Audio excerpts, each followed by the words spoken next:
Today we have the top 3 worst NHL GMs of all time. The NHL has seen many general managers come and go, but today we want to talk about some of the worst that the NHL has ever seen. We aren't just weighing GMs by the team's record, but also of the insanity that these doofuses attempted to pull off. Number 3. At number 3 we have John Ferguson Jr. Ferguson took over for Pat Quinn as general manager in Toronto and ran the team straight into the ground. Toronto was stacked leading into 03-04 when Ferg was given the reins with Matt Sundin, Brian McCabe, Joe Nieuwendyk, Gary Roberts, Owen Nolan, Alexander McGillney, and Ed Belfour all on the roster. Ferguson then failed to do anything after he took over. He gave out way too many no-trade clauses and locked aging players to contracts much higher than their value. The Leafs never made the playoffs under Ferguson after the 2005 lockout. The success the team had was mostly made up of players that Pat Quinn had brought in with Ferguson's signings failing to meet expectations. He got the boot in 2008. Number 2. At number 2, we have Garth Snow. Garth Snow went from playing goal for the Islanders to being their GM in 2006, and did so in a way that burnt a lot of bridges. Snow would use info he gained as a teammate against his players in negotiations. This didn't sit well with players.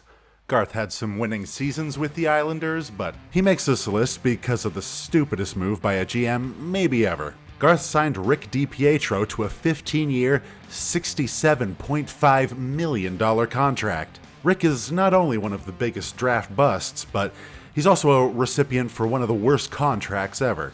When this was announced, everyone knew it would end badly. But next we go to Garth's dealings with troubled prospect Josh Ho-Sang. When drafting Josh, Garth stated, "We get the players that we feel can help us win. And we don't give a shit what anyone else thinks." Ho-Sang went on to be a draft bust. Snow was left with egg on his face too many times in New York. He was removed as GM in 2018. But we're not done with the Islanders just yet. Number 1. At number 1 we have Mike Milbury. This shoe-beating brute brought the Islanders organization down to its knees with some awful moves. He became the team's GM in 1995. During his time in New York, Mike somehow managed to trade Wade Redden, Brian Berard, Brian McCabe, Zdeno Chara, Darius Kasparaitis, Eric Brewer, Tommy Salo, Roberto Luongo, Olli Jokinen, Tim Connolly, Raffi Torres, and Todd Bertuzzi.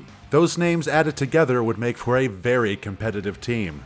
Mike made likely every bad choice he could make, but the Islanders organization also were so poorly run by then-owner Charles Wang, Wang himself even said he wished he had never bought the team. But Milbury did Wang no favors, making him the worst GM on just about everyone's worst GM list because of who he got rid of. Mike was finally given, you guessed it, the boot in 2006 to be replaced by Garth Snow. Well, sort of. Neil Smith was GM for like 40 days in between. Good job, Neil. Make sure to subscribe to Outside the League for hockey content you can't get anywhere else.